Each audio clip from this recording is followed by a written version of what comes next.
কোরবানিকারীকে কি চুল, নখ ইত্যাদি কাটা থেকে বিরত থাকতে হবে? কোরবানি আর আকিকা এই দুটো একসাথে দেওয়া যাবে কিনা? কোরবানির গোশত দিয়ে দিনের প্রথম খানা খেতে হয়, এই কথাটা কতটুকু সঠিক? জবাইয়ের সময় বিসমিল্লাহ বলতে যদি কেউ ভুলে যায় তাহলে কি করবে? কোরবানির ভাগীদারদের নাম জপা কোরবানির পরে এটা জরুরি কিনা? কোরবানির দিন হাঁস মুরগি জবাই করা জায়েজ আছে কিনা? কোরবানির গোশত কিভাবে বন্টন করবেন, কয় ভাগ করবেন? বিয়ের অলিমার গোশত সংগ্রহের জন্য কোরবানি করা জায়েজ আছে কিনা? হাজী সাহেবদের জন্য দেশে কোরবানি করা জরুরি কিনা? এবার আমরা চলে যাই প্রশ্ন উত্তরে সরাসরি। প্রথম প্রশ্ন, কোরবানি আর আকিকা এই দুটো একসাথে দেওয়া যাবে কিনা? এটা কমন প্রশ্ন আমাদের সমাজে। এর উত্তর হলো অনেক ওলামায়ে কেরামের মতে দেওয়া যাবে। ফতোয়া শামিতে তাই লেখা আছে যে দেওয়া যাবে কোরবানি আর আকিকা একসাথে একই গরুর মধ্যে। আর অনেক ওলামার মধ্যে দেওয়া যাবে না। দেওয়া যাবে না এর ভিতরে আপনার পাকিস্তানের খুব নামকরা মুফতি ছিলেন মুফতি রশিদ আহমদ রাহমাহুল্লাহ, আহসানুল ফতোয়ার লেখক। তিনি হানাফি মাযহাবের বড় ওলামায়ে কেরামের মধ্যে থেকে তিনি কঠোরভাবে এর বিরুদ্ধে করেছেন এবং বলেছেন কোন অবস্থাতেই কোরবানি আর আকিকা একসাথে মিক্স করা যায় না, উচিত না। কারণ কোরবানি একটা ইবাদত, আকিকা আরেকটি ইবাদত। আর তাছাড়া গরু এক অংশে একাধিক ব্যক্তি দিতে পারবে, এটা কোরবানির ক্ষেত্রে বিশ্লেষণ বলছেন, আকিকার ক্ষেত্রে বলেন নাই। সেই জন্য কোরবানি এবং আকিকা পৃথক হওয়া উচিত। একই দিনে হতে পারে কিন্তু গরুর অংশে কোরবানির না আকিকার কারণ নামের অংশ থাকা উচিত না। এই মতটা বেশি শক্তিশালী এবং বেশি সতর্কতামূলক। জবাইয়ের সময় বিসমিল্লাহ বলতে যদি কেউ ভুলে যায় তাহলে কি করবে? এর উত্তর হলো নিজের পশু তো নিজে জবাই করা উত্তম। যারা প্রফেশনাল জবাই করেন মৌলভী সাহেবরা তারা তো ভুলের কথা না, কারণ তাদের অভ্যাসই আছে। নিজেটা নিজে করতে গেলে ডরে ভয়ে ভুলেও যেতে পারে। যদি কেউ ভুলে যান ভয়ের কোনো কারণ নাই। মুসলমান যদি ভুলেও যায় তবুও সেই পশু হালাল হবে, খাওয়া হারাম হবে না। ইচ্ছাকৃত যদি কেউ বিসমিল্লাহ না বলে সেটা ভিন্ন কথা, সেটা সমস্যা আছে। কিন্তু ভুলে যদি বিসমিল্লাহ না বলে তাতে পশু হালালই থাকবে, হারাম হবে না ইনশাআল্লাহ। কোরবানির দিন হাঁস মুরগি জবাই করা জায়েজ আছে কিনা? আমাদের দেশে অনেকেই গ্রামের দেশে বলেন যে কোরবানির দিনগুলোতে, ঈদের দিনে কি করা যায় না, হাঁস মুরগি জবাই করা যায় না। আসলে কতটা সঠিক? উত্তর হলো এটা সম্পূর্ণ ভিত্তিহীন বানোয়াট কথা। এর কোনো গ্রহণযোগ্য ভিত্তি ইসলামী শরীয়তে নাই। বরং কোরবানি ঈদের দিনে কেউ চাইলে হাঁস বা মুরগি করতে পারবে, জবাই করতে পারবে। তবে যদি এটাকে কোরবানির নিয়তে করে যে আমার তো গরু ছাগল দেওয়ার সামর্থ্য নাই, আমি মুরগি দিয়েই দিলাম কোরবানি, তাহলে সেক্ষেত্রে এই জবাই কি হবে না, জায়েজ হবে না। কারণ এই পশু দিয়ে কি হবে না, কোরবানি হবে না। এমনি গোশত খাওয়ার জন্য যদি জবাই করে তাহলে ঈদের দিনে জবাই করাতে কোনো সমস্যা নাই। পশুর জান যাওয়ার আগে কি চামড়া ছিলা জায়েজ আছে? উত্তর হলো না, কঠোরভাবে নিষেধ।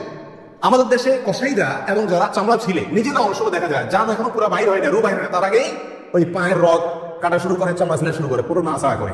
এটা জায়েজ নাই, এটা গুনাহের কাজ। আপনি কোরবানি করছেন ইবাদত করছেন, গুনাহ হচ্ছে সাথে। নবী রাসূলুল্লাহ সাল্লাল্লাহু আলাইহি ওয়াসাল্লাম বলেছেন ইন্নাল্লাহা কাতাবাল ইহসানা আলা কুল্লি শাই, আল্লাহ সব বিষয়ের প্রতি ইহসান করার নির্দেশ করেছেন। অতএব ফাইদা কাতালতুম ফাহসিনুল কিতলাতা ওয়া ইযা যাবাহতুম ফাহসিনুজ যাবিহাতা, তোমরা যখন কোনো পশুকে জবাই করবে তখন এই পশুর প্রতি রহম করি, ভালো করে ধারটা দিয়ে নেবে। নবী সাল্লাল্লাহু আলাইহি ওয়াসাল্লাম বলেছেন যাতে করে তার রাত ধু বেরোতে কষ্ট না হয়। সেখানে জীবিত অবস্থায় এখনো মরে নাই, আপনি চামড়া ছিলা শুরু করে দিলেন, এটা খুবই অন্যায় এবং জুলুম। কোনো পশু কষা যদি করে তাকে থামাই দিবেন যে রু যেতে দাও, তারপরে হাত দাও। কোরবানির গোশত দিয়ে দিনের প্রথম খানা খেতে হয়, এই কথাটা কতটুকু সঠিক? উত্তর হলো পুরাই সঠিক। রাসূল আকরাম সাল্লাল্লাহু আলাইহি সাল্লাম থেকে বর্ণিত হয়েছে যে তিনি ঈদুল আজহাতে, ঈদুল ফিতরের ব্যতিক্রম করতেন। ঈদুল ফিতরে কিছু একটা মিষ্টি খেয়ে, খেজুর খেয়ে তারপর ঈদগাহে যেতেন। আর ঈদুল আজহাতে সারাদিন কিছু খেতেন না, কোরবানির পশু গোশত দিয়ে প্রথম খানা খেতেন দিনের।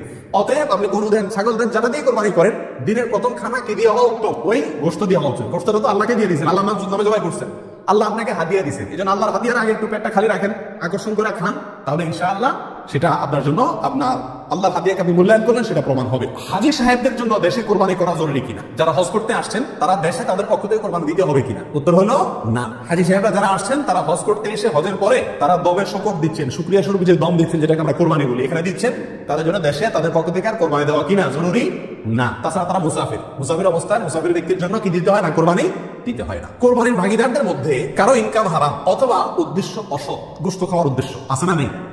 কোরবানি না দিলে ছেলে মেয়েগুলা কার দিকে চেয়ে থাকবে? কোরবানি না দিলে নতুন আত্মীয় তারা কি বলবে? ব্যয়ের বাড়িতে রান কেমনে পাঠাবো? এরকম অনেক উদ্দেশ্য থাকে কি থাকে না? সারা জীবন দিয়ে আসছি, বছর না দিলে সমাজে মুখ থাকে না, মানুষ কি বলবে? এই মানসিকতা নিয়ে কোরবানি অনেকে দেন না। এরকম যদি কেউ আপনার ভাগীদারদের মধ্যে, অংশীদারদের মধ্যে থাকে, অথবা কেউ যদি কোরবানি করে তার ইনকাম হারাম আসে, হারাম ইনকাম থেকেই দেয়, অনেকের হারামও আছে হালালও আছে, সুদও খায়, ঘুষও খায়, আবার বেতনও আছে হালাল, তাহলে সেটা ভিন্ন। একজনের কোরবানির পশুতে হারাম ইনকাম ইনভেস্ট করছে আপনি জানেন, অথবা তার উদ্দেশ্য অসৎ, তাহলে এই পশুতে আপনি এবং আরো যে কয়জন অংশগ্রহণ করবে কারোর কোরবানি হবে না। এই জন্য অংশীদার এবং কোরবানির ভাগই নেওয়ার ক্ষেত্রে বহু হিসাব নিকাশ করে নিতে হবে।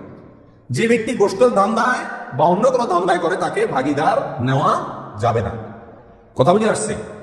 নিতে হবে যে শুধুমাত্র আল্লাহ সন্তুষ্ট করার জন্য, আল্লাহর সন্তুষ্টির জন্য যে কোরবানি করে তাকে, এবং সরাসরি হারাম টাকা ইনভেস্ট না করে ওই ব্যক্তিকে, যার ইনকাম হারাম, এরকম ব্যক্তিকে ভাগিদার হিসেবে নিতে হবে। আর না হলে ভাগি দেওয়ার দরকার নাই, একা একাই দিতে হবে।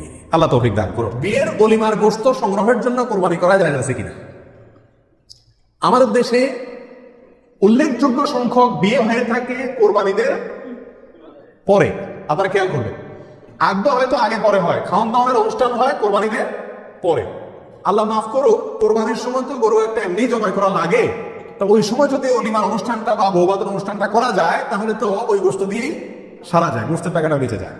যদি কারোর এরকম উদ্দেশ্য থাকে তাহলে সেক্ষেত্রে তার কোরবানি হবে না।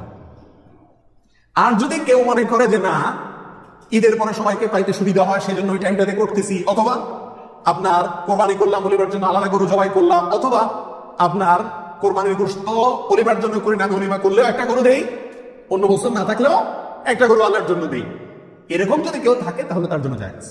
আর তা না হলে এই কোরবানির গোশত দিয়ে অলিমা সারা, অনুষ্ঠান সারা, এটা যদি ওই উদ্দেশ্যে করে তাহলে সেক্ষেত্রে এটা কোরবানি হবে না, বরং এটা এক ধরনের তামাশা হবে, কোরবানি না। কোরবানির গোশত কিভাবে বন্টন করবেন, কয় ভাগ করবেন? এর উত্তর হলো কোরবানির পশু 3 ভাগে বন্টন করা উলামা ইকরাম মুস্তাহাব বলেছেন, কিন্তু কোন হাদিসের ক্ষেত্রে আলাদা করে ভাবে নির্দেশ করা হয়নি যে 3 ভাগ করতে হবে। আল্লাহ কোরআনে বলছেন যে ফাকুলু মিনহু, তোমরা কোরবানির পশু থেকে নিজেরা খাও, ওয়া আতিমু আল কানিআ ওয়াল মুতাররা, ধনী গরিব সবাইকে দাও। তাহলে ধনী গরিব 2 ভাগকে দাও, আবার নিজে খাও, 3টাই হয়ে গেল এখানে।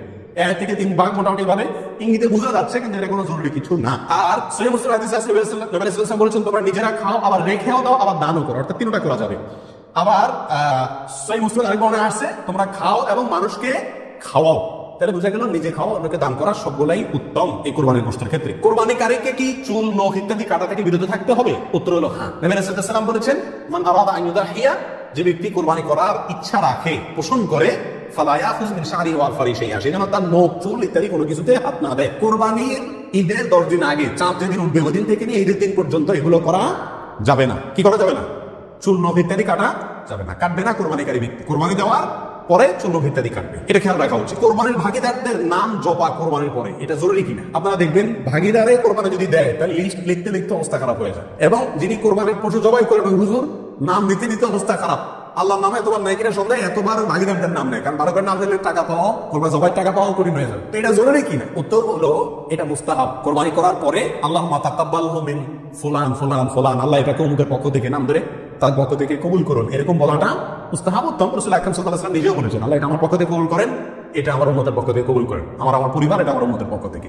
তাহলে এভাবে সবাই পক্ষ থেকে কোরবানি, যে কয়জন দিচ্ছে তাদের পক্ষ থেকে কোরবানি হচ্ছে এই কথাটা, এবং তাদের পক্ষ থেকে আল্লাহ কবুল করেন, এটা বলাটা উত্তম, মুস্তাহাব। কিন্তু কিনা কোনো কারণে যদি কেউ বলতে ভুলেও যায়, নিয়ত যেহেতু আছে আল্লাহ জানেন, অতএব কি হয়ে যাবে? কোরবানি হয়ে যাবে।